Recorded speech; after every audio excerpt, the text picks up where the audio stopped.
Oui, premier dimanche de cette année nouvelle 2021, s'il vous plaît. Premier numéro de Ultra HD Lingui, ce magazine bien sûr qui vous apporte la gaieté, la formation au rendez-vous, toujours avec beaucoup de professionnalisme. Mesdames et messieurs, nous réitérons notre confiance envers vous parce que vous nous consommons et bien sûr nous méritons ce retour. Nous disons énormément merci au très spécial président Gabriel Chabani Record pour avoir accordé d'abord sa confiance envers nous et aussi avoir possibilisé bien sûr ce programme qui est un programme phare de cette chaîne parmi tant d'autres programmes. Sur ce plateau, nous l'avions annoncé, il y a des culturels, il y a des artistes musiciens certes, mais il y a ces faiseurs de ces artistes musiciens. Le monde de la production est assuré par des producteurs, des mécènes. En son temps, le Dieu d'Enfer est une maison qui est arrivée. Et pas le moindre dans sa gibissière, c'était donc le roi de la forêt, Makanawe Hassan. Et ici sur ce plateau, le concept Dieu d'Enfer provient de quelque part. Nous parlons de Papi Moukiadi, qui n'est autre que le frère du regretté Adrien Moukiadi, parce que ces noms sont tellement liés. Et de retour aux affaires, bonne année, bon dimanche à monsieur Papi Moukiadi. Bonne année, bon dimanche, monsieur Joey Star Bangato. D'abord, pour la petite histoire, aux arts congolais, natif Yanjili, Okepoto, Dieu d'Enfer et Salemi. Mais bête la du solo, il y a mariage na yona musique et ça tout d'abord déjà Naropé Sambote na staff mobimba ya Dieu d'Enfer Sikabazali ba Holanda ngai na Njili pour tozana association mobimba oyo supporta ka maison Dieu d'Enfer plus précisément Papi Moukiadi tenu par la main du maître na PDG Arsène Mata na Oriol Lando. Okay. Concept ya Dieu d'Enfer en fait ezalaki frère nanga Adrien qui a dit regretté ou ya koufi na maladie ya Covid. Okay. Vraiment bandeko nanga, si je peux sensibiliser, vous voyez ça penda peuple congolais que tous alla vraiment pris dans la maladie. La maladie existe. Ngai moko nanda ondi mamote. Nanda ko mimona pomba. Voyant que ça va tous les jours aka batu misusu libanda. Mais quand we beti nanda ko nanga betu ya ngai maladie ya ezali. Donc yende penda pour à la base déjà to linga musique. Okay. Ngai penda musique na mokili mobimba na mona musique oyo eleki ya Congo te. Naza fan ya musique na biso ndenge osakana te donc banga to soki batie biso ngana on a danse wana kansa na organise. Wana kana ozwa bawali pour vraiment la musique na biso na ndenge osakana te. OK. Yaki kokoma Adrien Moukiadi abandaki koyoka mingi à l'époque ezaki intervention rapide si je ne m'abuse. Il y a de la forêt. Il y a ouais. Andako yokango trop. Il s'est fait Kazaki pe Amina Kevin Mawanda. Ok. C'est comme ça que l'idée qui est tout côté la production a proposé ngai parce que bassiste déjà Zala qui à l'époque société déjà sécurité Zala qui au n'a pas marché à Minene na au champ la défense avec la grande société SFR et la communication. Donc a trouvé ngai non tout côté la production. Oh non, voilà, ngai vraiment, na moni, to banano, to frapper fort, to banana de la forêt. Bon, ça va. Première. Donc c'est comme ça que, avec Kevin Mawanda, on a pris des contacts, on a pris des rendez-vous. Si on a de la forêt, to solo linaye, donc il était plus qu'intéressé. Je le confirme, je peux bien le dire tout haut parce que Naï Nazalaki na Paris, exactement dans l'auspice na il y a Dieu d'Enfer aux représentés. Namonaki ba congolais beaucoup très assis na niveau ya poto une entreprise na zone d'employés, je me rappelle tu vois na parler employé ya Limbele ba patron yo. Merci. Mais kokene mbala moko na kozwa mutu ya munene lokola Werason et lokoni ni seront bino kai koloba ke Wera andi ma proposition na bino mbala moko alors que vous étiez encore jeune. Bon, moi na likambo nyonso soko otie kondima otie volonté otie ba moyen otie possibilité, je pense que okolonga na yo avant na nous tout de la forêt à confier du temps présent tout ça là qui tourne na kati ya tourner wana to beta qui ba concert comme moi belé beta na Lyon avec Alain Moulaba to beta na Bordeaux to beta kakutu dans moment na Belgique ça le moi munene ngesika kutu za ozo akutu obstacle sika pena ba combattant ba banda qui mais à l'époque ezaki ba combattant te banda obenga bango bana Congo. OK, donc il y a que ça là que quand to leki ba obstacle nyoso wana moni ndenge to gérer yango à mon volonté na biso parce que na temps présent ne t'en fais pas, il y avait des producteurs oh yobayaki mais ba o ba chaki ba moyen ba o ba zaki sérieux le ko la biso il y avait tout le monde producteur o nyoso yo yebi na poto wana bangato po yo yebi bayaki mais ce qui de la forêt à bois qui révolue na pas na biso c'est que mon comme on a qui sérieux na biso. Donc, vous rappelez tout le temps présent tout à l'heure, mais tant que vous à l'époque, vous avez combattant. Quel est l'impact il y a diaspora dans le changement il y a régime? Parce que vous avez fait partir, il y a des Congolais à diaspora. Impact il y a un changement de régime. Impact dans mon nez. Impact dans mon nez, vraiment, il faut tout banner la diaspora. Il faut tous avoir la confiance à la diaspora. Dans le monde, mon côté, dans le monde, et comme un monde, diaspora, mon côté, tellement le la diaspora congolaise. Oh, vraiment, mon délai, il y a ta la ma solo les autres. Ce qui marche, par exemple, il y a des combattants. Il faut mon andenge, bonga, maka pour marcher. En fait, quand les alaka, oye. Et ça te couvre aussi une autorisation. Signaler que nous voilà, donc marcher tel jour. C'est comme déjà moi sans moi là qui monte moins. À mon avis, monte moins de contact donc il y a beaucoup dans le magasin marathon. Donc chaque dispositif faut et puis nous là bah CRS bambi là ndenge na ndenge. Sans compter renseignement machin. Donc écoute akabango extrêmement cher. OK. Yango wana moni ba ndele wana siko tamba mona ndenge wana. Tamba zo mona ke combattant a ça marché presque chaque samedi. A ça marché presque mi colonie aussi. Mais écoute chab, on peut chab pression na pouvoir en place. Donc yangwana de lo oyo s'il y a eu changement, c'est grâce aussi une grande partie à diaspora. Et dans le monde de la production et impacté peu mon makassia. Il faut pas continuer quand on a pression. On peut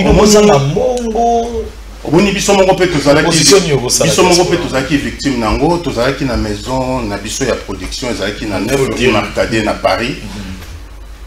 Tant que combat est bandit et que et comme il impacté na business na biso. Franchement au début, et puis ça est comme moi méchant, ça est comme moi kanda. Mais avec un peu de recul, tout le monde a dit non, c'est pour une bonne cause, c'est pour notre pays, c'est pour la patrie. Ah, il faut batailler malin. Tout le monde a dit non, bah au sala, bah au bunda pour n'amboka lelo, ceux qui m'ont bongi, et vous allez s'engo pour n'abisso news. Donc voilà, malgré que et chaque biso comme moi, les acquis biso comme moi, boutique, choix exact puisque rien n'est marché, parce que à supposer que au produire artiste. Au produire artiste et que on se retrouve vraiment pour combler la vidéo, il faut au salaba conseil. Beta Zénith de Paris, pour Beta Bercy, pour Beta Olympia, pour récupérer. Mais si il y a Beta Zénith, il y a Beta Olympia, il y a Beta Bercy, tant que va combattre Bazawana. Et en plus de cela, biso vraiment tolingaka vraiment affrontement ya entre biso na biso ba Congolais. Ceux qui seraient ali, ceux qui kamboyali to bongisa, to vendre to bongisa. Mais tant que monde gens de comment va se siliki et que raison o ya zo siliki les a valables. To bomaika monde. Ya mwana moni comme ngape nani na bona la business. Et puis on a aussi la business na linga na zala vraiment gagner na gagner. Donc ceux qui na moni que non côté wana zo simbate, ya mwana to vanda ika mwana to tala ndenge makamnyo se kotambola. Une fois que makambo se calmer nde tokotala ndenge nini tokoki kozongela suba makambo mais na tout ce qui est production na minute oyo non c'est pas la peine yango wana toye na ba new formule ya makambo mosusu oyo tolinga siko kosala mpona mboka mopaya tosali to oyo nyonso tokoki kosala na mboka wana tosala dio d'en faire production sikoyo eye na Congo osala biso confiance ceux qui va mindele kutu basala ki biso confiance bon biso bino ba compatriotes na biso au travail na SFR s'il vous plaît SFR s'il vous plaît j'étais témoin aux autres disponibiliser ma vigile pour la sécurité et alors il faut le dire que Dieu d'enfer c'est vraiment de la crédibilité. Toro Kundola est venu na bino venu il y a groupe il faut dire parce que vous étendre champ na multisectoriel donc zakara na kota production té to fumoli yango to kotanga yango tout à l'heure mais to tonga pe mon clé bobe bana ce qu'on a wera point oh na éviter ce que yango de la forêt tout ça oh la forêt ba salam et siko tali prête toujours ensemble non to be bana tout ça bien mais zaka ka moni ba occupation ngana ba occupation na nga yepe na ba occupation na e yango sala ka dentile mususu to mona na te to benga na te mais en tout cas c'est que je sache tout ça na so bien d'ailleurs to ka moi wera uti ko bibisa acoustique moko na kati nango a immortalisé Adrien Monki a dit ah au moins c'est pour te dire c'est pour vous dire que bisona yeto na problème te au moins ngale musu na zaki au courant te yo mutu informer nga pona uti ko faire la paix na yaki wana kini pona pour la paix merci père a kokisa 100 ans ouais vous avez maman la fait voilà donc ndenge ozomona nga banga to nga penda 120 ans nazana donc vraiment on a remercié na geste à Sali. J'espère que Tokutana dès que l'occasion va se permettre Tokutana ba makambo belé à ça la vie ezana no mulai donc c'est faire des ennemis c'est pas mon genre nga penda so mutabi ka ennemi na ya to solo viens mon cousin mon cinéma pasteur azana rôle makasi Mampata la carte Dieu d'affaires cette collaboration là Mampata je me rappelle très bien non c'est une grande dame même c'est moi-même qui a fait que États-Unis est comme la maille pour la banque donc j'ai joué un grand rôle pour que ma soleil comme ceux qui se rappeler donc avec le vieil Eka. Donc vraiment, ils ont plaisir, mon père c'est Gazali, Salam. N'habitez sur la qui nous bien non, à États-Unis, à jouer un rôle mon nez, mon père Nadia Boutouti. Vous nous prenez en cours, mesdames et messieurs. Ici sous ce plateau, nous recevons un producteur congolais natif, bien sûr, de Ndjili.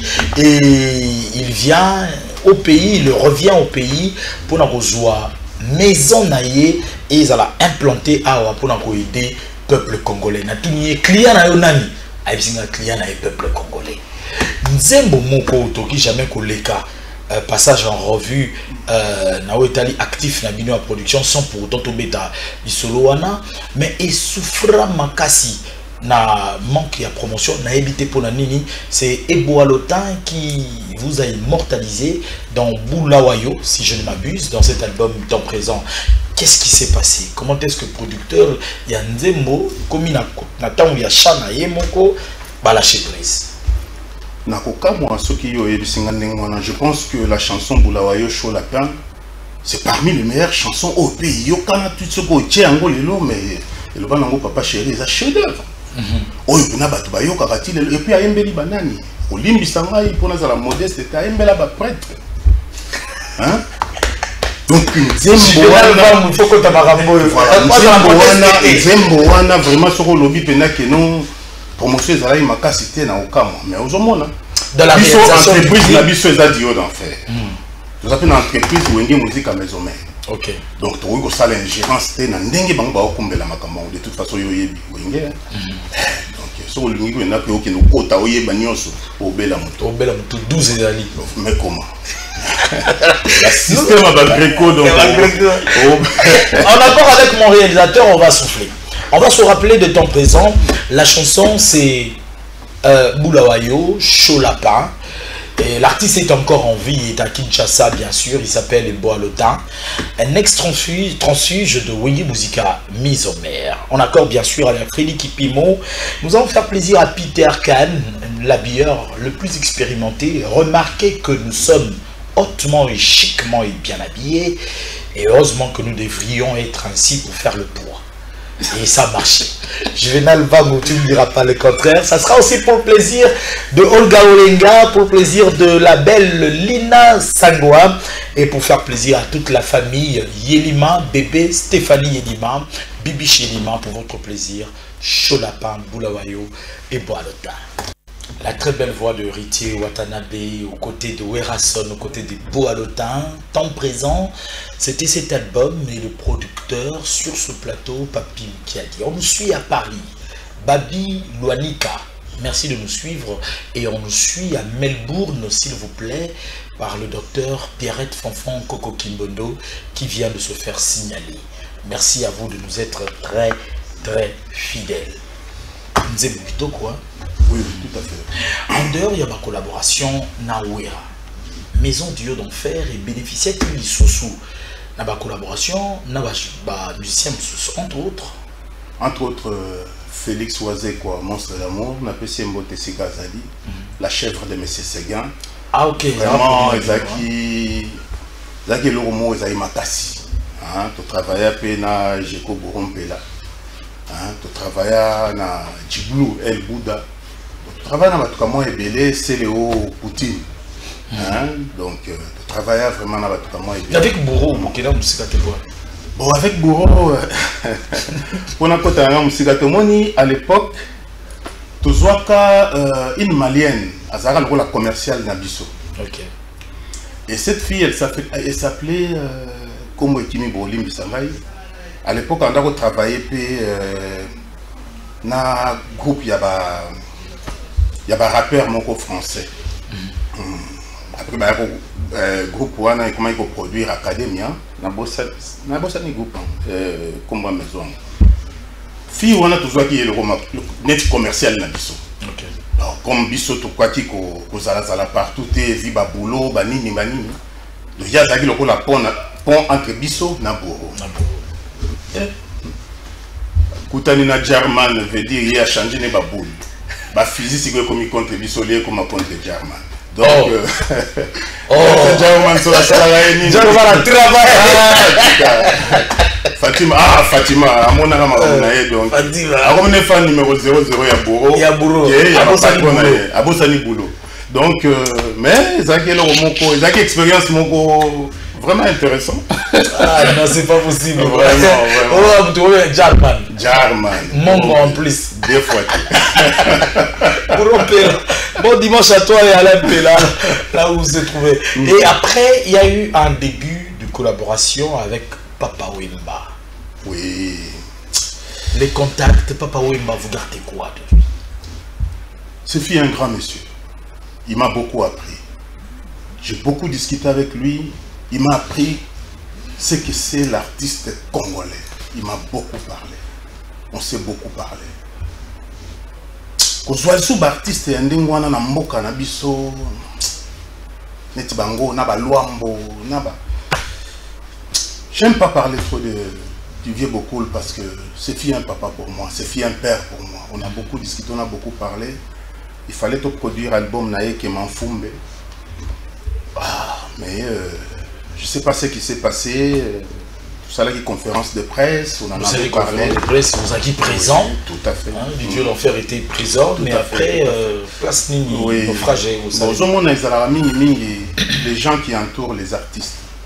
Avec Papa Wemba, on s'appelait, machin et tout. Donc, il venait même à bureau à Paris.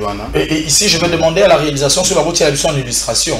En illustration, oui. C'est Mourche Gigandour qui est à la manette. Tout le monde a quand même conférence de presse tenue par Dieu d'Enfer. Ici, nous allons comprendre dimension, il y a Dieu d'Enfer parce que après émission, il y a un numéro à contacter au ça m'a Dieu d'Enfer, na Kinshasa, pour aider jeunesse et qui est du Bosso. Nous avons na libanda avant kota na salle avant de la salle. On peut même avancer, hein, on a une image qui avancer, tout le temps dans la salle, il a un restaurant mon lycée chez Moussa, mindele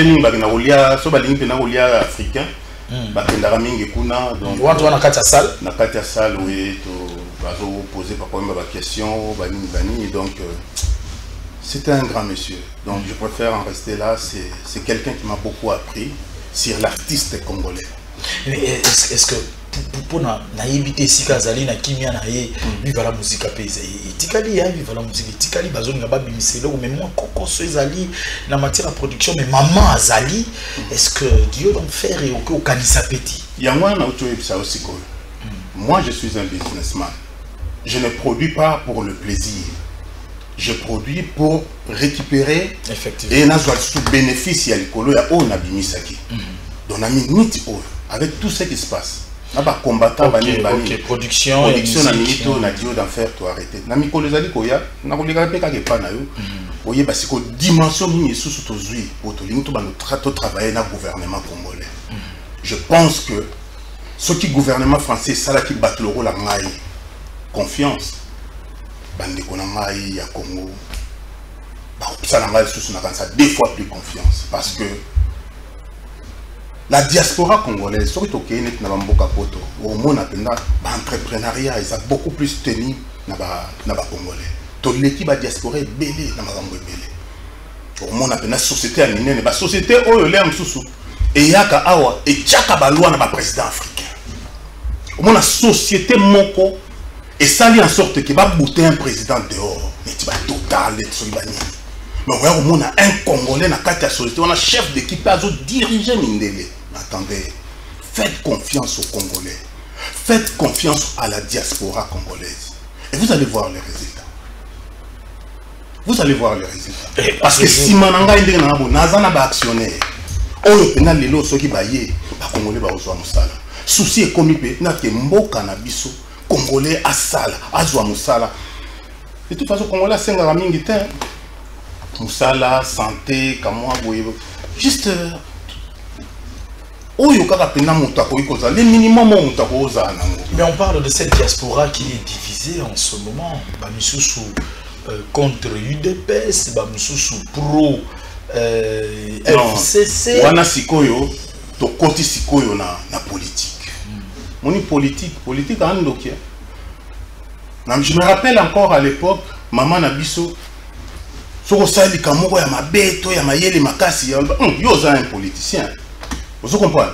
Donc, tout le monde na ba média ba politique, tout le ba réalité, fanatisme tout tika. OK. Tout le monde oyo moto azo sala pona mboka na ye. Ngandenge na boye banga to yebinga. Je respecte tout le monde. Mais na somo moto te. Okozala na yo Obama. Na o respecter yo pona poste na yo pona boye.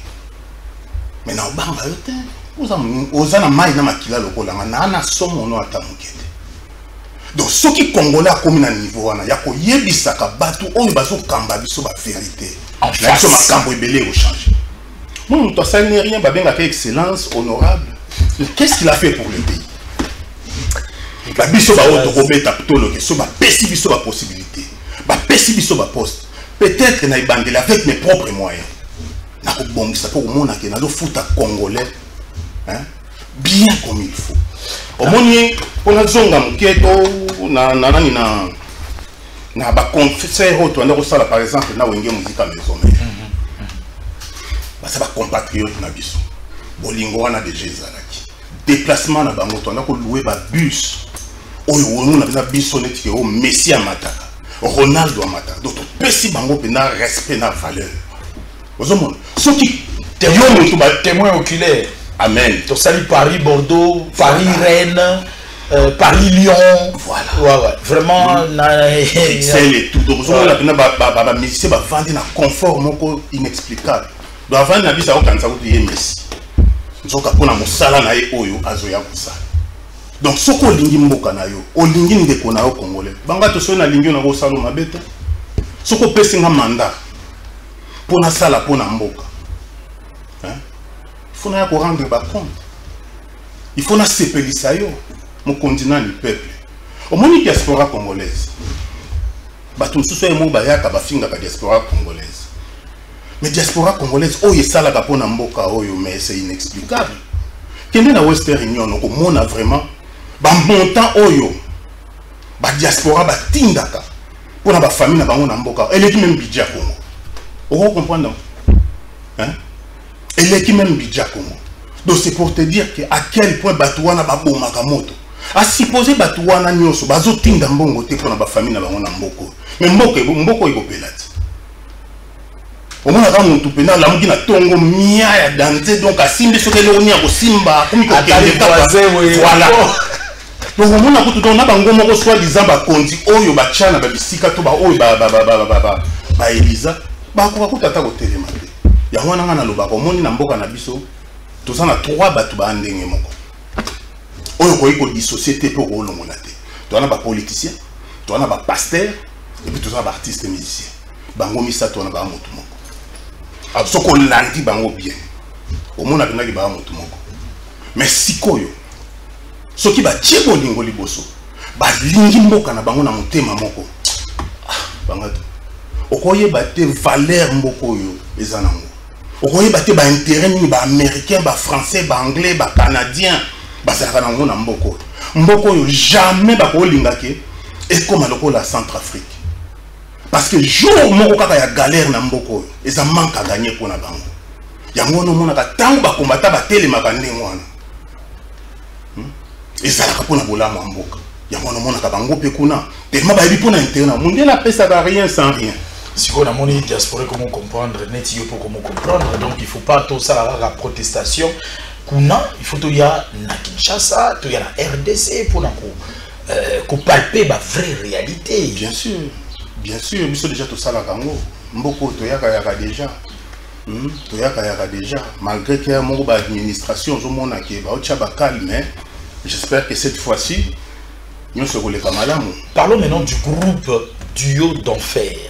Où ils ont incarné. Parce que ils ont dit Duo d'Enfer, Facebook, toujours dans le profil, voilà, il y a le logo Duo d'Enfer. Et ici, je vais profiter pour dire merci à mes designers, FMLBG, et Tuzolana, Gaël, merci beaucoup pour la moussa affiche au Manawana et ça la bongo bango. C'est quoi le groupe Duo d'Enfer où il y a une ambition il y a 2021. Tozela, papi Mikia dit dans secteur ni exactement. Les murs ont les oreilles. Parce que moi je suis un homme d'action. Je préfère mon collègue que non. Toujours ça la boue. J'espère que transformation a eu de producteurs en politiciens. Ah non. Parce qu'on sent déjà que au bureau, il y a un ministère déjà. Mon présidence déjà. On va appeler ceux qui politiciens simbaté pour nous sans chaud et pour nous vrai. Un politicien il faut ça de manière mon boy. Vous en attendez bazo baté na kanda. Hein neti ba Jacques Chirac. Hein neti au cause à la politicienne neti Macron. J'ai voté pour lui, mais je suis dessus de lui, quoi. Wow. Je lui ai dit ça 2 fois en face, comme ça.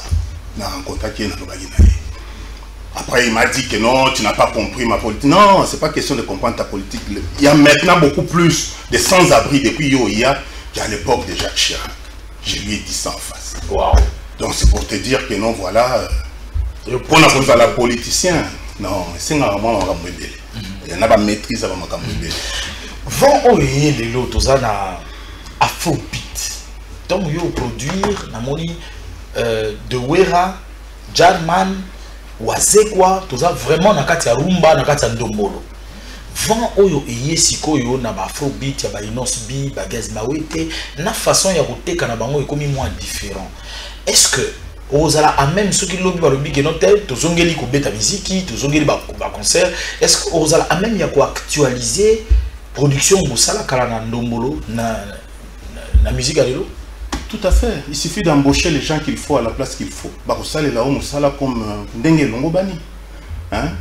Je remercie d'ailleurs Batouana, Bazako Sala de façon que musique Nabiso et Kendeliboso. Hein? Au moni Mboka Nabiso, je pense depuis Natango Mobutu.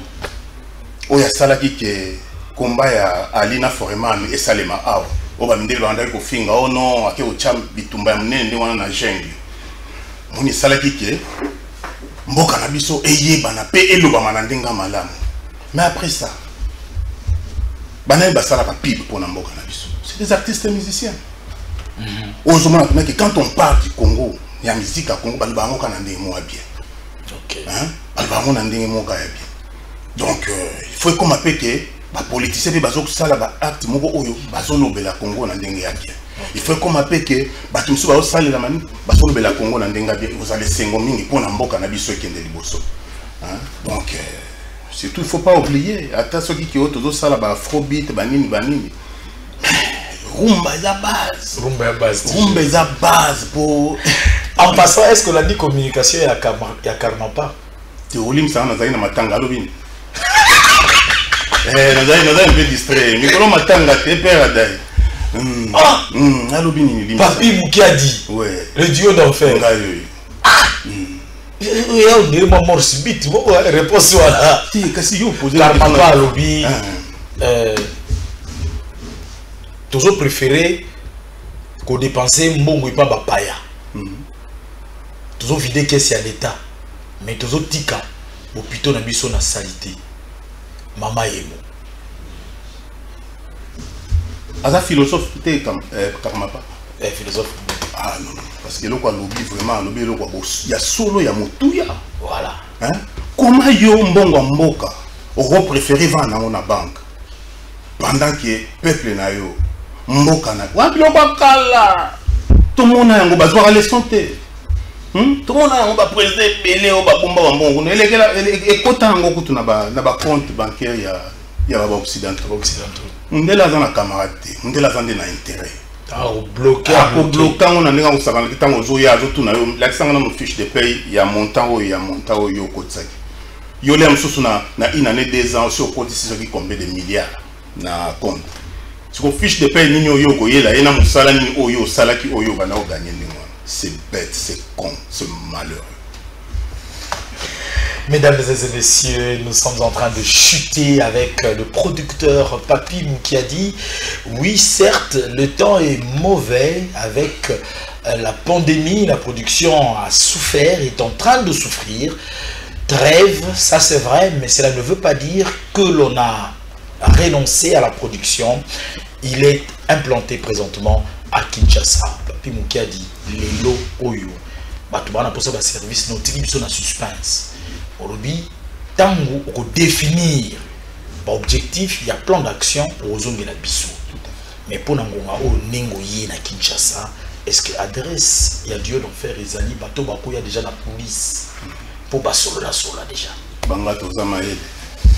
En fait, vous allez vous allez communiquer par le directeur général, directeur Juvenal Vangu.